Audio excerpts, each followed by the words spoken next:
يعني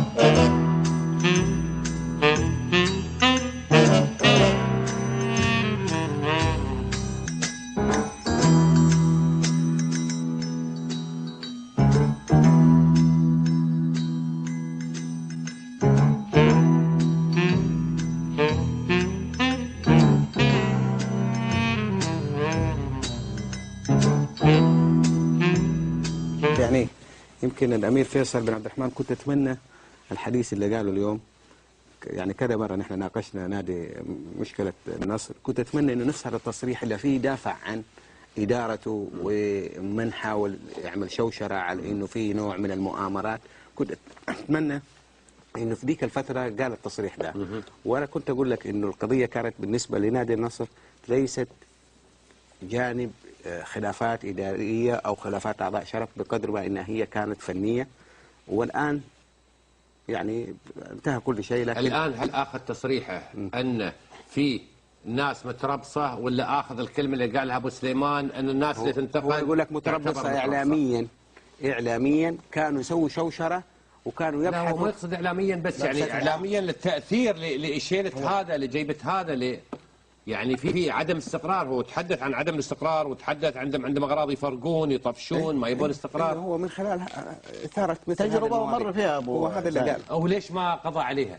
تعرف بعض يقول لك إلا كانوا ما هم قادرين يتنفسوا في أيام الأمير عبد الرحمن بن سعود. اي بس هذه سنين مرت. يعني هو يتكلم على جوانب، أنا بقول له ويمكن ترجع لتصريح جوانب لبعض الإعلاميين. لا هو ما يتحدث عن الإعلاميين، تحدث عن الناس داخل النادي. تحدث عن الناس داخل النادي، ما تحدث منهم الإعلاميين اللي ما كانوا يتنفسوا. قال ناس عملوا في النادي. من اللي ما كانوا يتنفسوا في وقت عبد الرحمن؟ أنا أدري هذا يمكن أنت تكون واحد. أنا ما تنفست في عهد عبد الرحمن. لا بس أنا أقصد أنا ما تنفست؟ لا يعني ما أدري. لا أنا شافك ترمي يا عدنان، مركز على موضوع إعلاميين وإعلاميين كانك تقصدني. إذا محمد الدويش ما تنفس في عهد عبد الرحمن السعود متى تنفس؟ لا زايد كنت تقول رأيك. أنا ربما أتكلم عن أنت كنت تقول رأيك. يعني أنا تنفست، أيوه أنا خارج التوبة. أيوه في فترة كان إنك إذا منهم. ولا في فترة أنا وقفك ما قدرت تتكلم. أبو سليمان إعلامي. لا الأمير عبد الرحمن في فترة وقفك بأمانة. يعني تصريحاتك ما كنت آرائك، يعني بدأ آرائك كانت أخذت متى في فترة من الفترات، وأنت تعلم هذا الشيء. الله يرحمه، الله يرحمه أبو خالد. الله كلام غير صحيح. لا تفعل. حين قلت في المقال لابد من إشارة سريعة إلى منطق السلبية داخل نادي النصر، وهو هذا الخلل القائم بين النظرية والتطبيق، بين القول والعمل. فالنصراويون يتمسكون دائما بالحوار ولكنهم لا يأخذون به فيما بينهم، والنصراويون يطالبون بتغيير الاتحادات الرياضية ولا يتغيرون في ناديهم. إنهم ينتقدون غيرهم على أسلوب المعاملة أو معاملة اللاعب والمعسكرات الطويلة المغلقة والتداخل في عمل المدربين، ولكنهم يمارسون هذه الأشياء منذ مدة طويلة. تناقض واضح وصريح بين أقوالهم وأفعالهم، بين نظرياتهم وتطبيقاتهم. يعني كان انتقاد قوي وصريح، وهو بلا شك انتقاد لإدارة فريق النصر، لكن ما الذي دفعك لهذا الانتقاد؟ على فكرة أنا وقفت بسبب هذا المقال أيضا. نعم. وطبعا دافع الانتقاد هو فعلا ما كنت ألمسه من التناقض بين القول والفعل. يعني أعطيك مثال، اختلاف الرأي لا يفسد الود قضية، هذا الشعار مرفوع في نادي النصر. نعم. ولكنه أفسد مليون قضية، ومعي أنا بالذات أفسد مليون قضية. ما كان يعني شلون؟ يعني مجرد أنت تنتقد نقد مثل هذا يغضبون ويزعلون، وبالعكس يذهبون ليشتكونك عند وزارة الإعلام، وتصدر وزارة الإعلام إيقاف. وكيف تم الإيقاف؟ أخذوا العنوان أيضا النصر، يعني عشان أثبت لك أنه أحيانا الإيقافات تكون يعني النصر بين النظرية والتطبيق. قالوا هذا عنوان اشتراكي لأنه في كتاب اسمه الاشتراكية بين النظرية والتطبيق. طيب هل معقول النظرية أي شيء ممكن يصير بين النظرية والتطبيق؟ أي حاجة ممكن تكون بين القول والفعل، بين النظرية والتطبيق. يعني مو بلازم فقط الاشتراكية، ممكن نادي النصر، ممكن نادي الهلال، ممكن الوزارات تكون بين النظرية والتطبيق. هذا عنوان ما هو ملك للاشتراك. عشان ما تصير قضايا إذا كان شخصية. عدنان يمارسه مع شخصيات اتحادية، أنا عمري ما مارست هذا الكلام مع أي شخصية نصراوية. إيش هي وجمهور النصر موجود، وتاريخ الصحفي موجود، وأنا عارف من بدأ يلمح أنه يقصدني أنا. أنا عمري ما جاملت أي شخصية نصراوية ولن أجامل أي شخصية نصراوية، وسأظل أقول رأيي، وحينما أجد للحظة ما إني ما أقدر أقول رأيي صدقني حروح أجلس. انا قلت لك في فتره كنت ما قلت لا ولا لفيت لك هذا الشيء، ما لكن في تصير قضايا فتره شخصيه في زايد، احنا نتكلم لا عن لا لا الناس. أبي أعرف عدنان وين بيوصل. تفضل لا يا والله أبو والله انه هو تفضل. يمكن لا ياخذ شخصيه يا وبعدين رجل، يا رجل. يعني تعرف ما شاء الله ابو ابراهيم أبو عمال سليمان. ينتظرني بس اي كلمه اقولها. ابو سليمان ولا ابو ابراهيم؟ احنا لا ابو نتكلم عن ابراهيم ده الناس. أبو إبراهيم. ايه فلا انا بس عاجبني اليوم والله يعني البطوله. تفضل. قيل ان الهلال لم يحق له الجسنيه وايد الدويش انه الهلال لا يحق له عقد الجمعيه العموميه بحكم ان النادي مديون عليه استحقاقات ماليه، وهذا الكلام صحيح ولا عيب عليه. العيب وين يكون؟ ان من تاتي بنص الحقيقه وتسكت عن الحقيقه الاخرى وتظهر امام الملا بان الهلال نادي مدان. النصر العام الماضي سدد ديون عليه من 19 سنه ببيان رسمي صادر من النادي، بمعنى ان النادي النصر لا يحق له عقد الجمعيات العموميه من 19 سنه. النقطه الاخرى، الاتحاد شكلت لجنه ماليه من الاتحاد السعودي لكره القدم لتقصي اوضاع نادي الاتحاد الماليه، بمعنى ان النادي دخل هذا شكلت في العام الماضي برئاسه عضو شرف اتحاد، شكلت من الاتحاد السعودي لكره القدم، بمعنى ان نادي الاتحاد ايضا لا يحق له عقد جمعيه عموميه واختيار رئيس ومن هذا القبيل، بمعنى انه الكيل لا يكون بمكيالين. جميل فهد، جميل فهد اسمح لي، انت وياي على الخط، انا ما قطعتك. تفضل محمد. مساء الخير فهد. اهلا وسهلا. بالنسبة للجمعية العمومية لنادي النصر، أنا ما أذكر أنها عقدت أصلا من 19 سنة ولا مرة واحدة. أنا ما أذكر أنها عقدت أصلا من 19 سنة ولا مرة واحدة.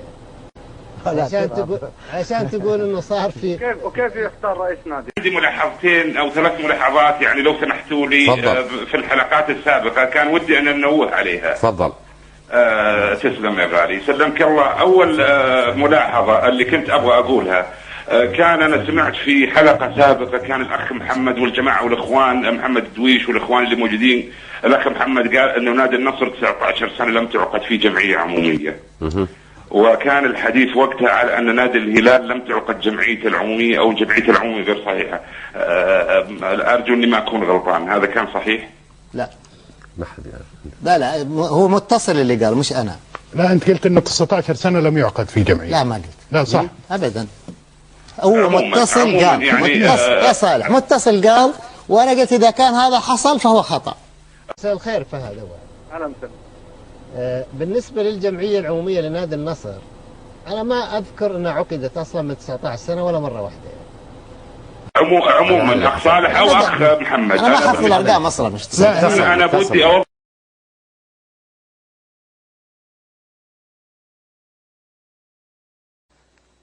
أنا عمري ما جاملت أي شخصية نصراوية ولن أجامل أي شخصية نصراوية، وسأظل أقول رأيي، وحينما أجد للحظة ما إني ما أقدر أقول رأيي صدقني حروح أجلس. انا قلت لك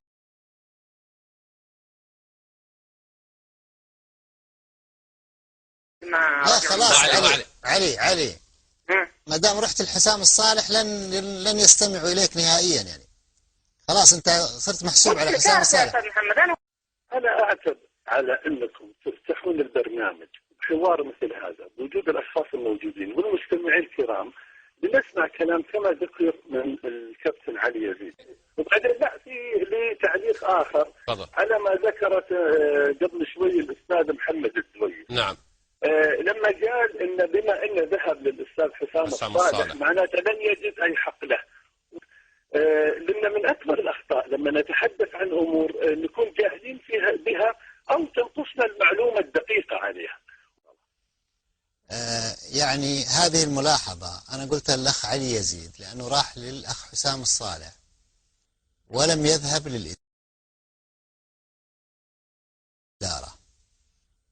شيء طبيعي دقيقة شيء طبيعي جدا جدا جدا. أنا لو مكانك أو مكان الإدارة انه راح لاعب تجاوزني لعضو شرف، انه انا ما راح اتفاهم معه. ما باخذ الوقت. لا بس برضو انا لا زلت متهم الان يعني. انظر الى هذا الطفل البريء، هل باستطاعته ان متهم بالشو؟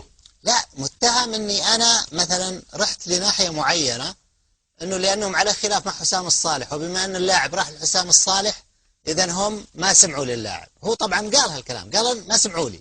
مش انت كده لمحت ابو سليمان، انت قلت هذا الكلام. انت ما تقرا نيات. لا حبيبي انت قلتها، ليش تتنازل عن كلامك؟ يا اخي ما بتنازل عن شيء. انا فهمت ان ما دام راح حق حسام الصالح اذا الاداره الجديده ما راح. اخطا كمان، قال اخطا انه يا اخي تجاوزهم اذا هذا دحين تصليح. جميل. لا ممكن ممكن توضيح. لا ممكن توضيح. لحظه. طيب لا تخليه تفسرون كلام الرجل، قال كلمه. طيب قال كلمه وشرحها حق سمو الامير وقال لك، والحين يوضح خلاص هو تنازل عن الكلام اللي قاله. خلاص لا شيء جميل. عدنان شوف عدنان هل تعتقد ان محمد الدويش الان غير كلامه؟ ايوه غير.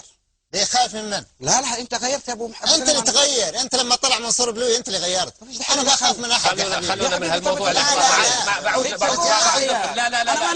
انا ماني ضدك، انا ابغاك انك انت تلتزم بكلمه وتقولها تكون قدها. هذا حوار ما ينفع. لا لازم بس بقول حاجه. لا انا بقول لك عن حاجه. ابو سليمان قال لا ابو سليمان الرجل سمع. اسمعني عدنان، الامير سمع. عدنان اذا كنت ماخذنها الان لما عيدها خلي المخرج يعيدها. انا قلت لك انا مش هذا علي يزيد تجاوز الرئيس وتجاوز نائب الرئيس الى عضو مجلس اداره. من الطبيعي ان الرئيس هذا الكلام اللي انت تقوله جميل الان، وبرافو عليك انك انت صلحت. صفق لي مش صلح يا اخوان لو سمحت. لا بس رجاء ابو زايد ما يعلمني هالرجل الشجاعه، يعني اخر من يعلمني الشجاعه هو عدنان جسطنية. تفضل. الحاجه الثانيه، هل صحيح انك منعت نشر 4 حوارات حق الكابتن علي يزيد؟ طيب حاجه من يتحمل وضع الحين مثلا؟ انا الحين يعني كل شيء ضحيت فيه بالنادي. جميل. سجنت صرت على الحد. الوليد يعرف يعني ان الدنيا ما كلها دفاع عن النصر. يا اخي انا احب النصر اكثر من انا جيت من جيزان، تغربت، تركت دراستي وصرت وعين في رجولي، والحين عاني تبعاتها. وصل الشيخ سعيد الركبان حتى الان اتعالج عنده كل شبه النادي، والحين الامير الوليد بن بدر يطلع لي اني غلطان ولا شيء يعني. وانا منتظر حقوق، كل يوم اروح عند الامير عبد الرحمن ممدوح بن عبد الرحمن وارسل له رسائل واقول يعني احاول يعني بشتى الطرق بهدوء يعني اني اخذ حقوقي. اعتقد يعني حقيقه انه ما كان من المفترض انه ما تذاع اصلا مثل الحلقه ولا يتبنى مثل هالموضوع. والله اول شيء انه الاخ محمد الدويش طبعا احنا افتقدنا كتاباته فتره طويله، فان شاء الله. مو شغلك. لا بس لحظه بتكلم. لا مو شغلك، لا تتكلم عن الاتحاد، لا تتكلم عن انا سؤالي عن الشوعد. ايوه انا دحين بتكلم على العموم. اقول لك على العموم، لا تتكلم عنهم.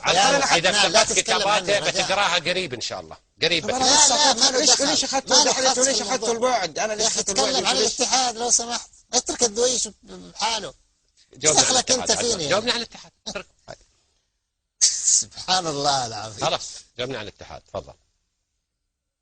بتجاوبني ولا حول الكلام؟ ما يقدر. تفضل. انا كنت يعني الموضوع يعني ما كنت ابغاه مصدوم، هو مصدوم حساسيه يعني. بالعكس كان هو يعني يكتب كتابات جميله مصدوم وتقرا له قريب ان شاء الله. تفضل. ان شاء الله.